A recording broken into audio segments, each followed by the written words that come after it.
Do you consider yourself a pro Stardew Valley farmer? If not, there's no need to panic because I have gathered the greatest tips and tricks for the latest version of our beloved valley. I approached my favorite fellow YouTuber creators and loyal Lillians for advice and put them all together to create the ultimate 1.6 tips video. If there are any tips in this list you didn't know, be sure to comment penguin. Let's jump right in. First up is the noble guardian of the trash can hat, Leapalot. He wants us to know that the third best item to put in a preserve jar in Stardew Valley 1.6 is, wait for it, Magma caps. That's right, pickled magma caps sell for over 1,000 gold each. They are beaten only by starfruit and ancient fruit, which most of us are already throwing into kegs. All the more reason to save up your mining loot and pickle those caps. For boosting up profits with an underrated moneymaker, this tip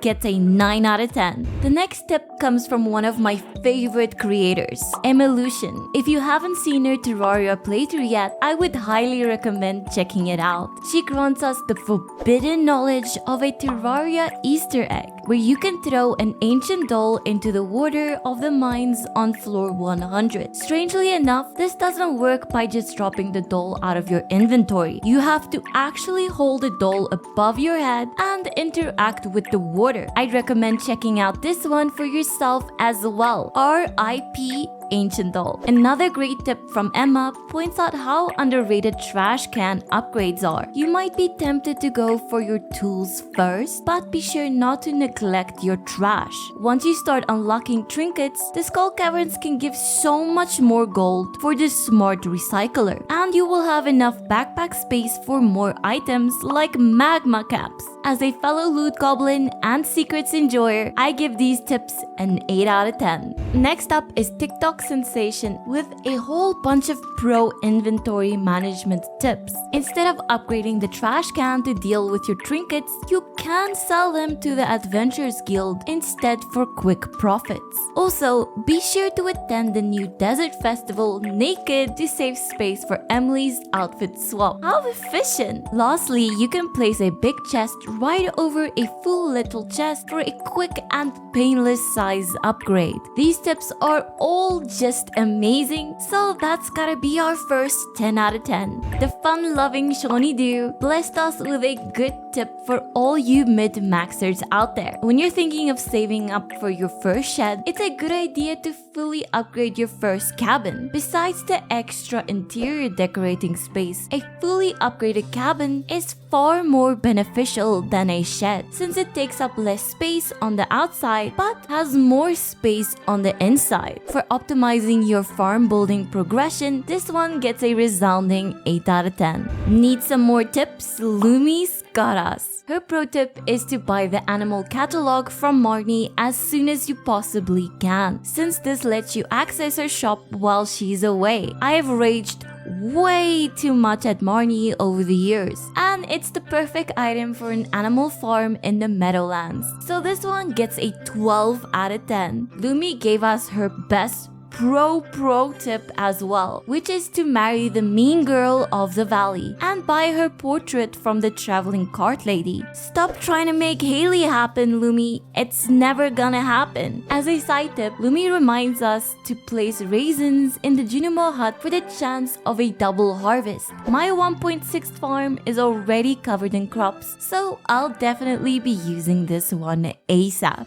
Last but certainly not least, we have the incredible Junimo bee. She has opened my eyes to the true use of text signs. Sure, you can use them to label your chests, but did you know you can also put them next to your crops with the date that they will be ready for harvest? This one is certainly the most underrated tip on this list. Junimo bee naturally reminds us to plant lots and lots of grapes, which we gotta pop into the dehydrator for raisins. As we now know, feeding these to your Junimos increases your chance for a better harvest. But the real benefit here is, of course, that your Junimos will be happy, healthy, and bouncy. We end this list with probably the most important tip in Stardew Valley. Always, I mean always, remember to play at your own pace and avoid stressing about playing perfectly. This tip is so awesome, I've actually already made a full video about it. Thanks a lot, Junimo B. 10 out of 10.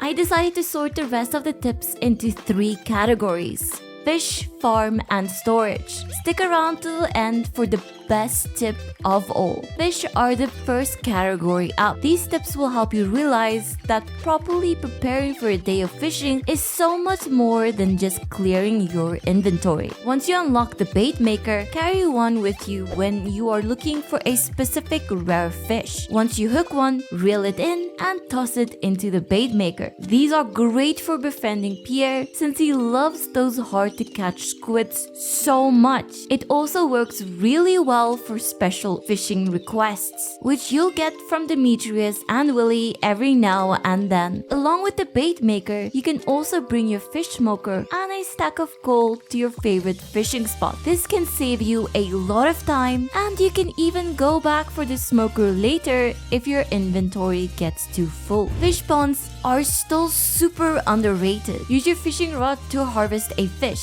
and get your hands on a fish smoker. It is actually possible to stack a bunch of lava eel ponds where you can collect aged roa and smoked lava eel for profits out of this world. A reply to this comment reminds us that using a golden animal cracker on a lava eel pool will allow you to produce double the amount of roe. Better get building those ponds. The real question is, of course, what would your farmer even do with that kind of money? If you have the extended family quest active, you should definitely try catching as many legend 2s as you possibly can for your fish smoker. This legendary fishing strategy is an easy payday, especially if you chose the artisan profession earlier on. Before we move on to the next category, this helpful commenter reminds us that the eggs in the year 2 egg hunt are in different spots than year 1. I'm kinda glad about this one since I've been absolutely demolishing Abigail in this minigame.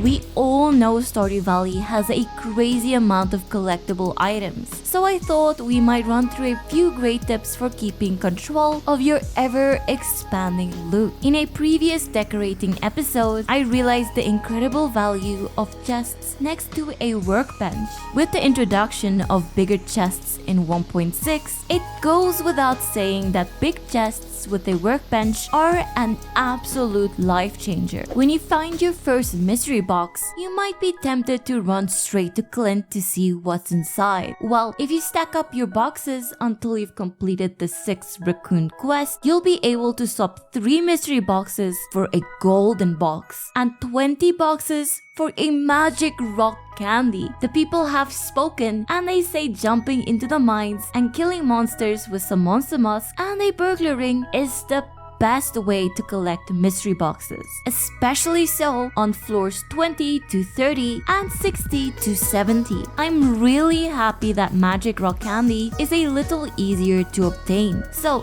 thanks a lot for this tip. As most of us know by now, we got a new weather event in the valley. Green rain can affect the townsfolk, which I already covered in a recent video. You can also get a solid resource boost during this event, so it's good to know how to prepare for it. It's a good idea to clear out a large part of your farm so that the special rain plants have more space to spawn. If you play this one right, you'll be practically swimming in fiber and moss with very little effort. Your preparation may be focused on your farm, but the better part of your day should be spent in the forest. Be sure to place mushroom logs next to any trees you tap. Use a speed buff to maximize your foraging and have a spare chest or 2 to keep your inventory space available. So there we go, a collection of amazing new tips and tricks from the incredible Stardew Valley community. These should help you have the best possible time with your new farm, or even if you're approaching the end game of a well-established crop empire. If you enjoyed this video, be sure to like and subscribe for more Easy Lily. Anyways, I will see you in the next video.